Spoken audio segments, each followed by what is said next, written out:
Айна 20 жасында қалыңдық болу бақытын, жігіт сезімін білдірер ғажайып сәтті өз қиялында елестетуден жалықпайтын. Міне, көз талатын жерге дейін көлбей созылып шалқыған теңіздің жағасын ірілі-ұсақты толқын ұрып, бір шетте жақпар жартастары арса-арса болып биік тау төне қарап, айна болса асыл матадан тіккен ақ көйлегінің шілтерлі етегі желбіреп, таң сәріде шық түсіп үлгерген көк шалғынды кешіп келе жатыр еді. Әлдеқайдан ғажап әуен естіліп, бір кезде ақ боз ат сынды аппақ бұлт арасынан пайда болған өткір жанары қыз жүрегін шоқтай қарып өтетін тұлғалы да сымбатты жігіт бұны көтеріп алған күйі жер әлемді жасандырған алуан түрлі гүлдер арасындағы айналасына майда-майда күміс шашқан су бұрқақтың түбінде жүрек сөзін айтып, мұның қолына неке жүзігін салар еді. Айнаның қиялындағы жігіт романтик болатын. Ал Фарухтың үйленейік дегенді тым қарапайым, тіпті қарабайыр жеткізгенін көрмейсің бе? Кездесуге келген мезетінде қыздың аяқ астынан жалдайтын пәтер іздеп жатқанын білген жігіт тамағын кенеп, Айна, не ғой? Өзіңде сезіп жүрген шығарсың сені. Өзіңді түсінесің ғой, саған үйленгім келеді. Бірақ тап қазір той жасайтын жағдайым жоқ. Егер қарсы болмасаң, мен тұратын үйге көшіп кел, бірге тұрайық. Үй досымдікі, досым Тәшкенде, әзірге келмеймін деді. Осы сөздерді тебіренбей-ақ, толқымай-ақ айта салды. Қалай болса да жігіттің саған үйленгім келеді дегені жүрегін бүлк еткізгені рас. Жасы 26-ған қараған шағында күйеуге шығуға да қарсы болмас еді. Тек жігіттің ұлты басқа екенін естігенде ауылдағы шешесі не дейді дегенді ойлады. Фарухпен өзі жұмыс жасайтын дәмханада танысқан. Жігіт осы жерге жиі келетін де Айнаны көзімен іздейтін. Тек бұған тапсырыс беретін. Оның елжірей қарап қалатынын байқаған сайын Айнаның ішінен жылы толқын жүріп өтетін. Бірте-бірте сөздері жарасып кездесе бастады. Мойнындағы қымбат алқаны да Фарух сыйлаған. Қасындағы құрбы қыздар асыл бұйымның әдемілігіне тамсанып, қызығып қарап қалғанда Айнаның кеудесін мақтаныш кернеген.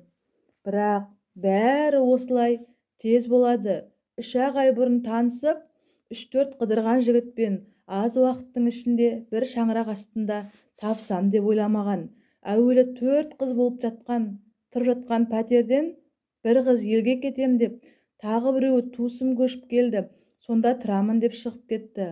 Айына 150 мың теңгені бөліп төлеуге даяшы болып істейтін 2 қыздың шамасы келмейтін болғасын, қастарына бірге тұратын қыз деп көрмек болды да, айналымға келмейтін тар, жиһазы ескі пәтерде өздерінің де қалғылары келмейтінін ұқты.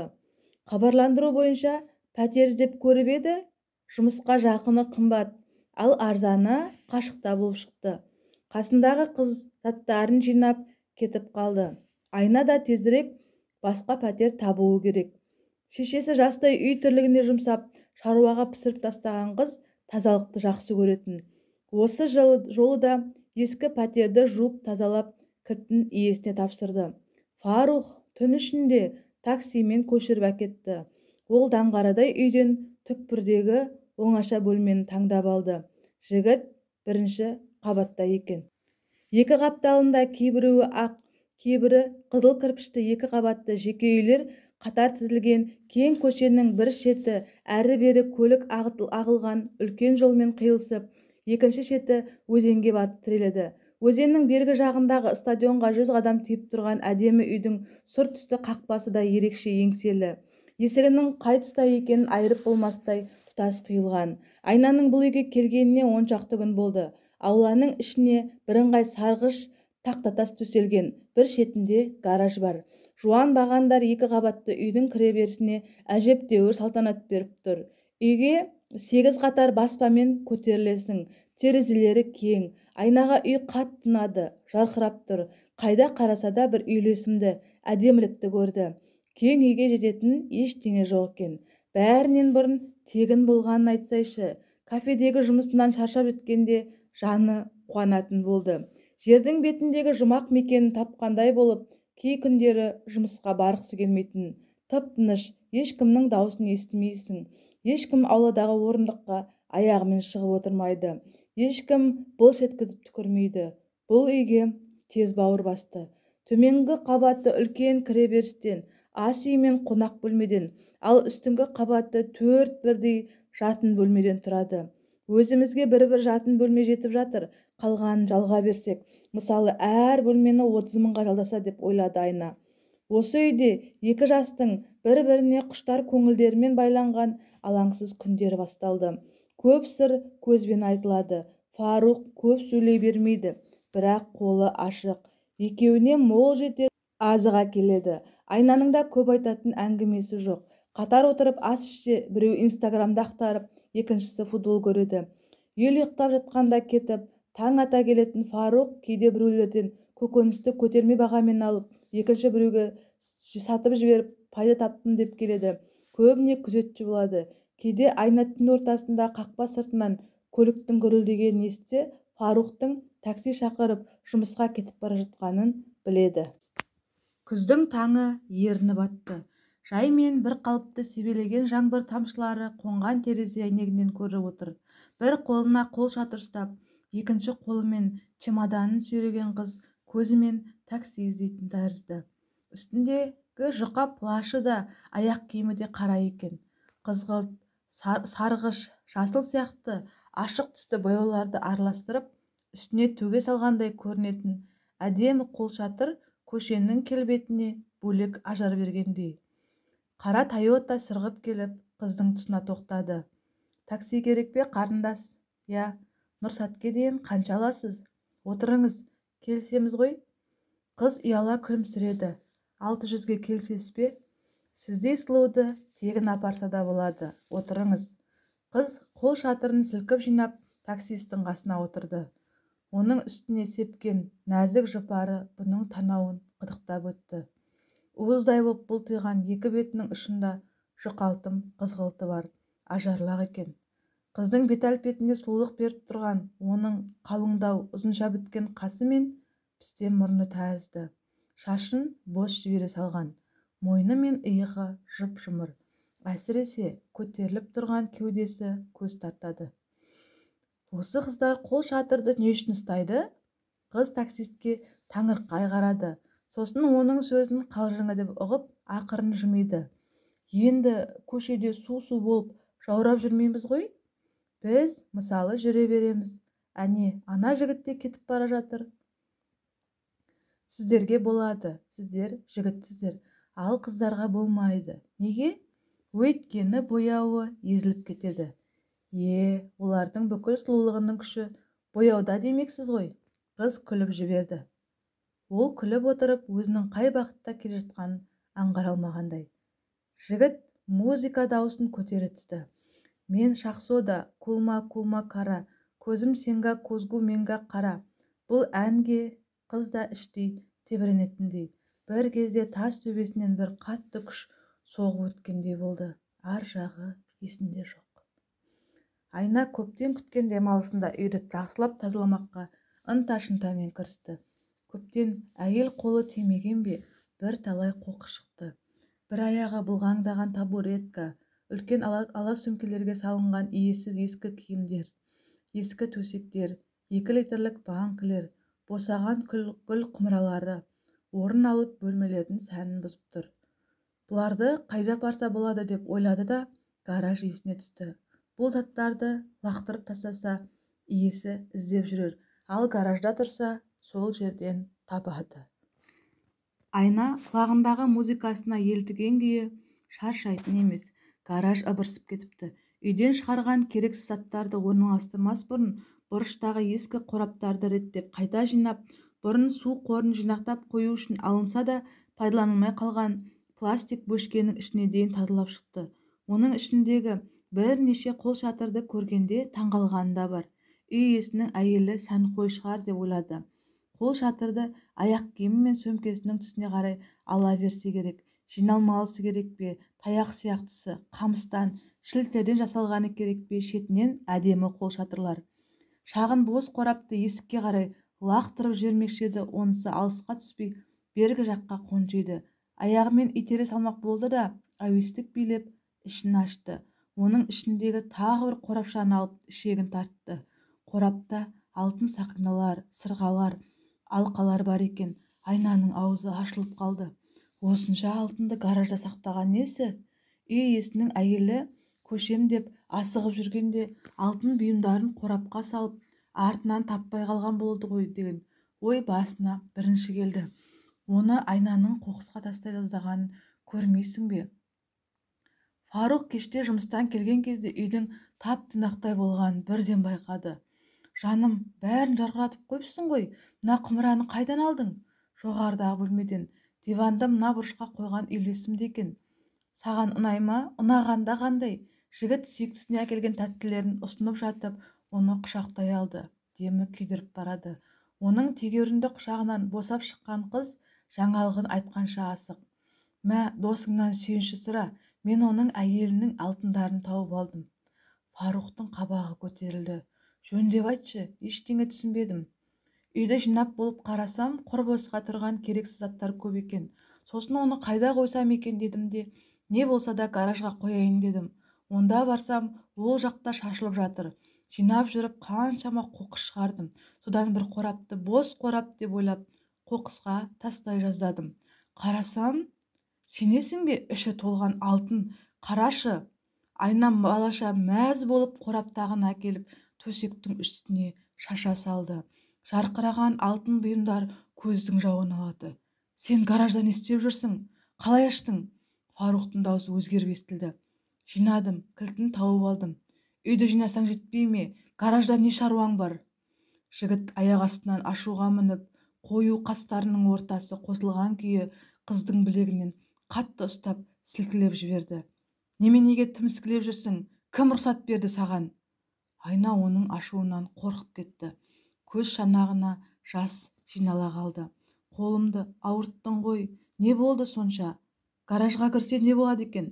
Айтып тұрған жоқпын ба? Артық заттарды апардым деп. Шашылып жатқан нәрсе көрсем, шыдай алмаймын. Ендігі әрі гаражға кіруші болма. Ұқтың ба? Гаражға кірме мүлдем. Жігіт алтын сақиналарды көз ілеспес шапшаңдықпен жинап қорапқа салды. Өзінше болған несі? Қолымды қысып ауыртып жіберді ғой, дөрекі. Гаражға кірдің деп соншама ашуланып, Айнаның көңілі түсіп, жабырқап, әрі күні бойы үй жинап шаршағаны бар. Өзіне тиген оңаша бөлмеге кіріп, ерте жатып қалды. Бір сағат өтпей Фаруқ есікті тықылдатты. Өкпелеп қалдың ба? Болды. Ренжімеші, кешір, жай айтқаным ғой. Қолымды ауырттың, сенімен сөйлеспеймін. Кешірші енді, Айнаш, біреудің гаражы, жинап қайтесің? Әрі шаршап қаларсың дегенім. Жаным, кешір, шай ішейік. Сен жақсы көреді деп қуырылған тауық қанаттарына тапсырыс бердім. Тұршы, мен ертеңнен бастап басқа пәтер іздеймін. Мені тастап па? Жоқ, олай демеші. Қойшы, кетпейсің. Осы үй жақсы емес пе?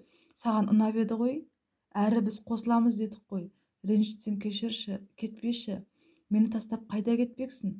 Осы жолы шешіле сөйлеген сөздердің құдіретінен бөлменің есігі ашылып кетті. Сол күні үйдің іші ысып кеткендей болды Айнаға. Сол күні терезеден түскен айдың сәулесі де ерекше жарық болатын. Бір күні кеште жұмыстан келгенде Фаруқ орнынан тұрмай қойды. Бетін әрі бұрып, бүркеніп жатып алған күйі қозғалмады. Қасына келген Айнаны ана жаққа бар, мазамды алма деп қолай берді. Арада 2 күн өткен кеште Айна төмен қарап тамағын жеп отырған Фаруқтың бетінің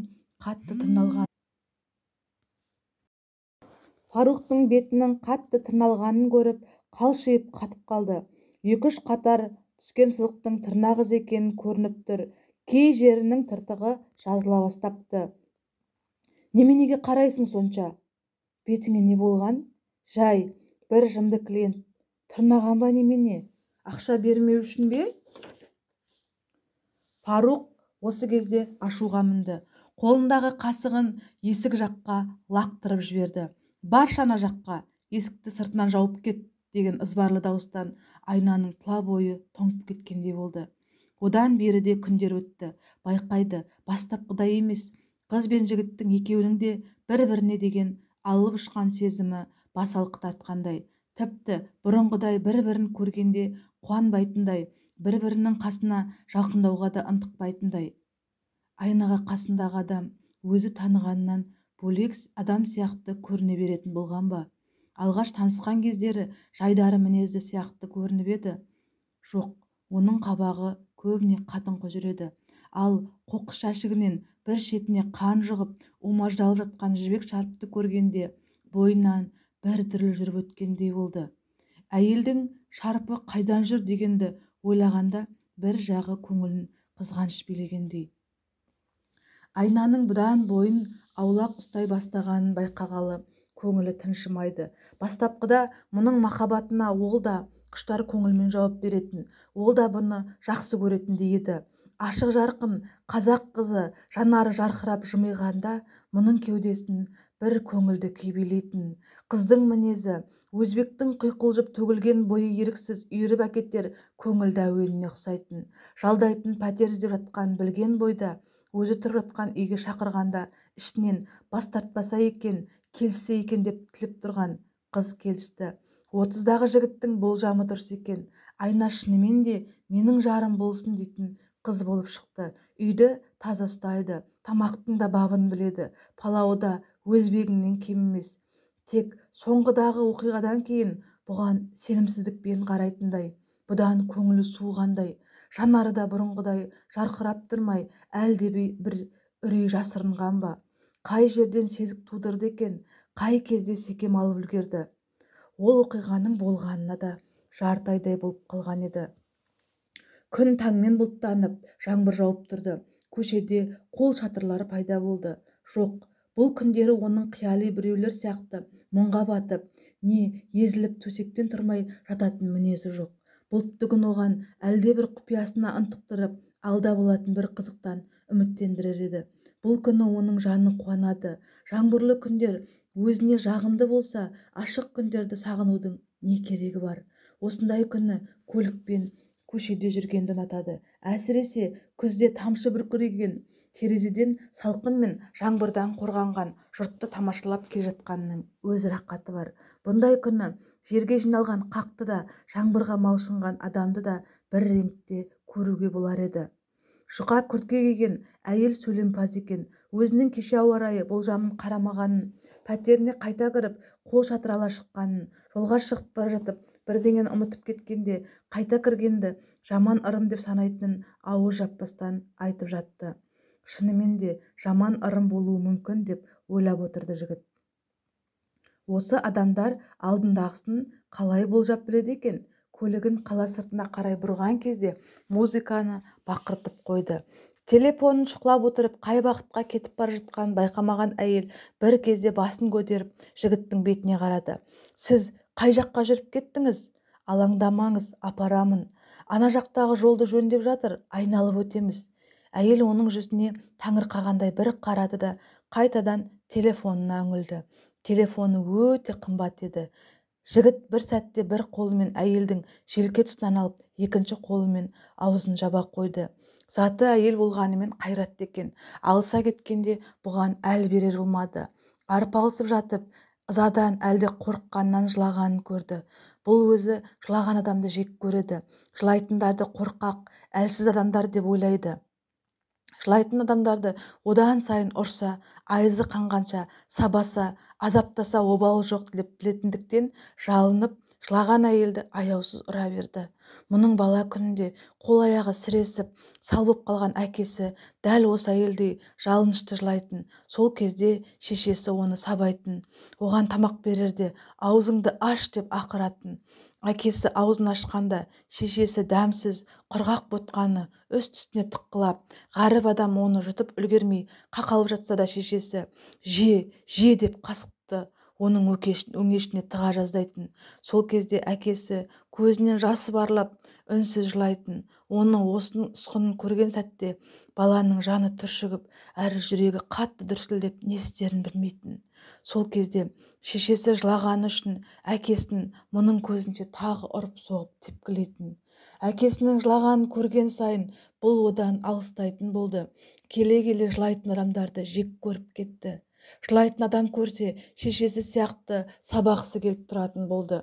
Бұл бар күшін салып әйелді өз шартымен буындырғанда байғұстың жаны шықпай тыпырлап, қорқырап барып әрең дегенде жан тапсырды. Қолдары құрысып қалғандай болды. Әрірек барып лоқсып алды. Жансыз денені жол жиегіне итеріп түсіріп кеткен кезде аласұрған көңілін қайғы басып, әлдебір қасірет сезінгендей ащы өксігі кеудесін кернеп кетті. Әкесі қол-аяғы сал боп қалған жарымжан адам еді. Енді мұның өзі де жастайынан жүрегінің күл паршасы шыққан мүгедек адамға айналды. Бұл қашан болып еді? Шешесі үйге сантехник Толик ағаны әкелген күннен бастап па? Әйелінің қорлығына үнсіз көнген әкесінің үнсіз кемсеңдеп жылайтынын көрген күннен бері ме? Оны өзі де білмейді. Әйтеуір іші жаралды екен анық. Тек сыртқа білінбейді.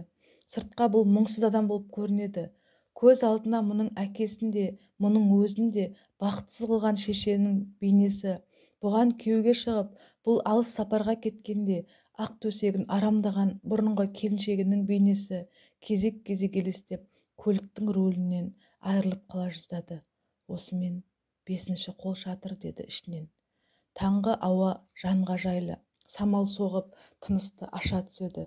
Тергеуші үйіне кеш қайтып келе жатып та көшеде кездескен қара түсті мерседестерге қараумен болды. Үйінде тамағын ішіп отырып та ойлана берді. Қара мерседес деп айта бергеннен бе, ол бір ән секілді көрінді. Қара мерседес, жүректі өртемеш, қара мерседес. Бір тойға барып, екі ән салып, қырбақша тауып кететін жас балалар мағынасыз әнді осылай шығара бере салады екен ғой деп ойлады да өз ойына жымиып қойды. Бірақ бұл күлкілі нәрсе емес, тіпті арқа басыңды түршіктіретін жағдай ғой дегенді қайта ойлап кетті. Соңғы кездері қала халқының арасында әйелдерді өлтіретін маньяк пайда болыпты деген сөз желде естіп жүр. Әр түрлі жастағы 4 әйел жоғалды. Полиция кісі қолынан қаза болған әйелдердің бірінің денесін тапқанымен бұл әйелді танитындар табылмады. Әйел басқа жақтан қыдырып келген болып шықты. Екінші әйел жоғалды деген қоңырау түсіп, іле-шала оның да мәйіті табылған кезде бұл әйелді де алдыңғы әйел сияқты буындырып өлтіргені белгілі болды. Сол бойда қаладағы бүкіл таксистерді тіркеуге алып, саусақ ізі де алынды. Бірақ олардың бәрінің таза болып шыққаны полицияны айран асыр қылды. Қаза болған әйелдердің жоғалған уақыты бір-бірімен сәйкес келмейтінін анықтау оңай емес еді. Бірақ қызы із-түзсіз жоғалып кеткен әйел оның Астанадан келген бойда такси ұстағанын, сол бойы байланысқа шықпағанын айтты. Астана пойызы Шымкентке таңғы 6-да келеді. Демек, қыз да таңғы 6-да такси ұстаған. Оның вокзалдан ұзап шығып, қара мерседеске отырып кеткенін көрген таксистер де бар. Шешесі қызым жоғалды деген бойда полиция іске кіріскенімен 2 күн нәтижесіз болды. Ал 3-ші күні қаланың шет жағынан қыздың денесі табылды. Оны 2 адамның зорлағаны анықталды, және оны өз сөмкесінің бауымен буындырып өлтірген. Сарыағаштан жоғалып кеткен қыз да қара мерседеске мінген. Қара мерседесті көргендер бар, бірақ номері ешкімнің есінде жоқ. Бұл жерден аялдама қашық, қатары созылған жеке үйлердің арасымен біраз жүріп барып, оңға бұрылып, тағы біраз жүргенде жалғыз өзі қалқиған аялдама көрінеді. Айна күнделіп жаяу шығады. Бүгін де жұмысқа жиналып жатқанда Фарухқа көлік келгенін аңғарды. Мені аялдамаға дейін ала кетші. Өзің бара бермейсің бе? Жарайды, тез бол, асығыспын. Рөлдегі қара көзілдірікті жігіт бас изегендей болды. Оның сақалының қалың екенін көрді. Қара көзілдірік айнадан бұған суық қарайтындай, әлде бұған солай көріне ме? бір көшені айналып қоқыс контейнерінің тұсынан өтіп бара жатқанда Фарух тоқтап багажниктің артынан қара қапшықты алып лақтыра салып орнына келіп отырды. Бұл не болуы мүмкін деп ойлады Айна екі көзін алдынан аудармастан. Қоқыс емес, қоқысты кеше шығарғанбыз. Қанға боялған шарфты көргелі Фарухтың есігін жауып алып әлдекіммен құпия сөйлесіп жүргенін байқағалы көңілінде күмән көп. Алда кездескен аялдамаға жақындағанда болды, осы жерден түсемін деді. Фарух кешке кездескенше деп оның бетінен өпті де көлік қасынан зу ете түсті. Айна көліктің қарасы ұзағанша аялдамада тұрды да бір кезде кері қарай жүгірді. Жүгіріп келеді. Фарух көк шешкіне тастап кеткен не нәрсе болуы мүмкін деген сұрақ миында тұр. Тезірек үлгірсе екен, тезірек, тез. Аяғын асыға басамын деп сүрініп те кете жаздады. Сағат 9-ға таяу мезгіл. Қоқыс тиейтін машина келіп үлгермесе екен. Егер ол келіп қоқысты тиеп кететін болса, ол қара пакетте не барын Айна өмірі білмей кетеді. Ол алқынып, үстіндегі киімі ауырлап, қолтық тұсы терлеп жүгіріп келеді. Көптен жүгірмеген денесі ауыр тартып қалыпты. Екі көшені қиып өтіп, қоқыс жәшігінің қарасы көрінгенде көңілі жайланайын деді. Айдаладағы қоқыс жәшігінің қасына жеке үйлер жақтан келе жатқан жеңіл көлік аялдап қоқыс салды да әрі асып кетті. Оңаша, Айнаға да керегі сол. Жетіп келгенде әуелі 3 үлкен контейнердің қайсысы екенін айыра алмады. Үңіліп көрмекші еді, биіктеу екен. Бойы еркін жетер емес. Амал жоқ, аяқ астына тас қойып қарауға тура келді. Бұлардың ішінде қара пакет көп екен. Айна үстім бүлінеді демей алға қарай қаттырақ ұмсынып, қолына іліккен таяқпен бір бұрышта жатқан пакетті алды. Бұл сол болу керек. Ішін ашқанда қоңыр сөмкені көрді. Неге екен түйсігі алдамағанын сезді. Фарух лақтырып кеткен қара пакет осы екеніне еш күмән болмады. Сөмке әдемі екен. Бір жанында әдемі жылтыр темір әшекейі бар. Былғарысы жасанды болса да сапалы. Еш жерінде сызаты жоқ. Айна сөмкенің ішін ақтара бастады. Ерін бояйтын помада, тарақ, үлкен қара әмиян жатты. Қара әмиянның ішінде дисконттық карталардан бөлек жеке куәлік болды. Жасы 50-дегі әйел екен. Айнаның көптен бері көңіліне ауырлық беріп жүрген күмәні сейіліп сала берді. 18-20-дағы қыз болса бір сәрі.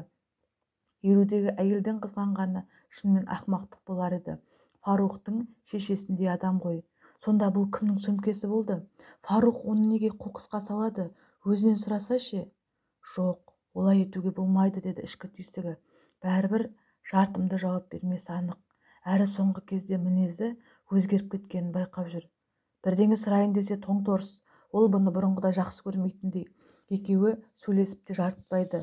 Айна қоңыр сөмкені не істерін білмей тұрды да қоқысқа лақтырып жіберді. Ал құжатты қалтасына салды.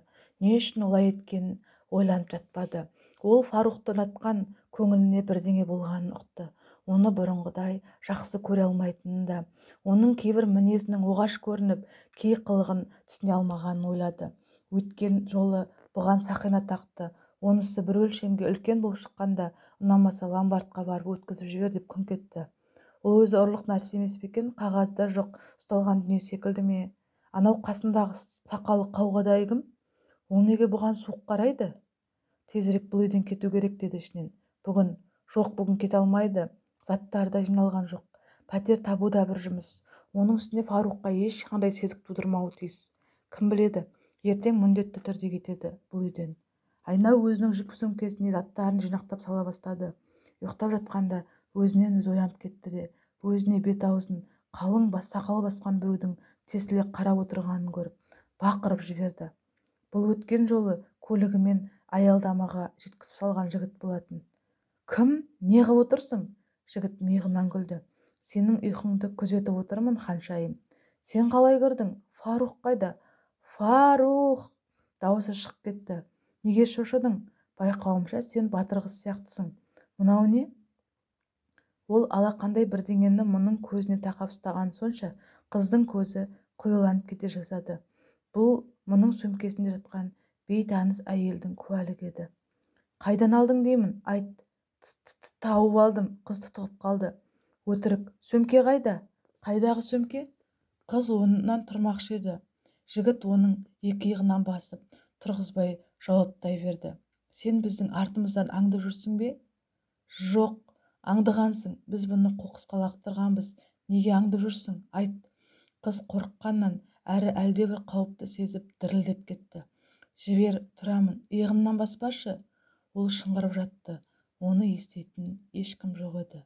Бұл үйден шыққан дыбыс сыртқа естілмейтін. Тергеуші тырнақ іліктірер ештеңе таппай, толып жатқан болжамдарынан да тиянақ таппай жүргенде арада тағы 2 апта өтті. Бұл жолы 50 жасар шамасындағы әйел вокзалдан түскен бойда жоғалып кеткені хабарланды. Көрдім, білдім деген бір адам жоқ. Көп ұзамай марқұмның денесі табылды. Оны да өзінің жібек шарпымен буындырыпты. Көргендердің айтуынша, ол да вокзалдан қара мерседеске отырған. Тергеуші Сағатов әріптесімен сөйлесіп отырды. Өз болжамдарынан ауыр тартып отырды ма, көңіл күйі онша емес еді. Оның әріптесі капитан Қуаныш есімді жігіттің тәжірибесі молдау. Ол әріптесін мұқият тыңдап алды да маңдайын қасыды. Бүкіл таксистті есепке алдық дедің бе? Иә, бәрін тексердік. Қала бойынша қанша мерседес нешеу екен? Қара мерседес нешеу екен? Сағатов таңдаған кейіппен қарап қалды. Ол қалада қанша мерс бар екен шынымен де білмейтін. Жә, ойнап айтам. Сен неге оны осы жақтың таксистерінің арасынан іздей берерсің? Енді мүмкін ол басқа жақтан келген шығар, мүмкін мына жақтан, әлде ана жақтан. Сағатов Өзбекстандағы қызметтес жігіттерге хабарласты. Өздерінде болып жатқан жағдайды айтып бастап еді, ана жақтағы әріптесі өздерінің елінде 7 бірдей әйелді өлтірген адамды іздестіріп жатқанын айтты. Осы кезде көптен бері бұлардың мазасын май ішкенде қылып жүрген сұрақтың түйіні шешілгендей болды. Шымкенттік полиция өзбекстандық әріптестерінің берген анықтамасына сай әрекетке кірісті. Көп ұзамай 30 жасар жігіт қолға түсті. Оның үйін тінткен кезде қайтыс болған әйелдің қымбат әшекейі оның қалыңдығында болып шықты. Ал орамалды шешесіне сыйлапты. Және гараждан бірнеше қолшатыр шықты. Бірінен бірі өткен әдемі қолшатырлар.